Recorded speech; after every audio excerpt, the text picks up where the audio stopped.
You know, we hear a lot about an alkaline diet. What constitutes an alkaline diet? What are we talking about when we say that? Well, over 30 years ago, Shelley and I began this research on determining what foods are alkaline and what fluids are alkaline. And you know, I don't know if this is a true statement or not, but I'm going to say it anyway because I haven't found anything out there that would refute this. Is that I'm the only scientist in the world that's literally been studying for the last 30 years the effect of what you eat, what you drink, and how you live your life on the human blood. Okay? See, my basic theory is, one, that the human body is alkaline in its design, and two, that all the functions of the body are acidic. In other words, breathing, eating, thinking can eventually kill us if we don't manage that alkaline design. We're born in an alkaline state. That's why babies smell so sweet.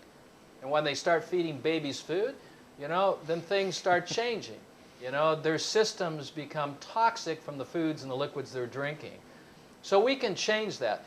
But this research now has been going on for 30 years plus, and what I've determined is specific foods that are alkalizing and blood building and non-congestive, high water content, because you can get a lot of your alkaline fluids and electrons to run your body from the foods you eat. And what I have found is this: the best foods for maintaining extraordinary health. And that pH, I've changed the acronym from potential of hydrogen to perfect health. So if you're seeking perfect health, then what you want to be doing is eating those foods that will maintain your alkalinity and help to build blood. So what are those foods? They're the green foods. They're green fruits. One of the best one is avocado. One of my favorite vegetables, leafy vegetables, is kale, but I also love spinach as well. When you go green, when you are clean, and when you move this direction and you start drinking alkaline water and you eliminate all the acidic foods that build up things like lactic acid or lactose or uric acid or sulfuric acid or nitric acid, you eliminate the beef and the chicken, the pork and the fish. When you eliminate the dairy products that are all high in acidity, and you move to a plant-based, organic, and now I've got to say this, raw and non-GMO'd diet, because now we've got scientists poisoning our food. We call it Frankensteinian food. There's no long-term studies on this. We are very, very fortunate, very, very blessed to be able to be farmers, not just scientists, but farmers as well, and be able to grow the food we eat and eat the food we grow. We grow our own organic avocados. We own thousands of avocado trees, and we share that. We're the only cold-pressed avocado grower, organic, non-GMO'd, in the U.S. In the U.S., I could not believe that there's not another California avocado grower that's growing non-GMO'd, organic avocados.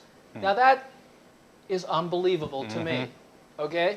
But that's the way it is, and I hope whoever listens to this, if you are a farmer, that you'll start growing with clean seeds, non-GMO'd, and that you'll start growing food, you know, plants, green plants, fruit, and vegetables that will sustain your life. The most and the best sustainable foods are the green foods, because those are the foods that build your blood. Only Lance Armstrong had heard this message earlier. He could have raised his hematocrit, his blood volume. He could have improved his hemoglobin count. How do I know that? Because I know what my hemoglobin is. My hemoglobin is 17.1. Normal is around 15. If you were looking for 10 to 20% increase in blood-carrying, oxygen-carrying molecules of hemoglobin, it's green plants. We've proven this. Hematocrit, blood volume. He was trying to blood dope.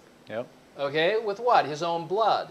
He would take a liter of that prior to his races.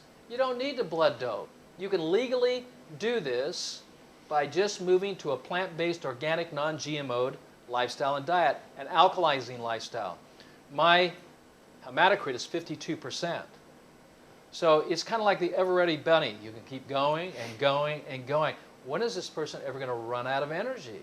Well, that's the thing. We do get tired, but then when you get tired, you're not sleeping for 8 to 12 hours. You sleep for 4 to 6 hours, and you're ready to rock and roll again after that.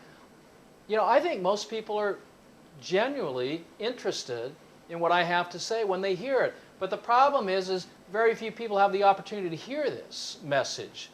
But this is what changes lives and saves lives. And that's really our mission statement.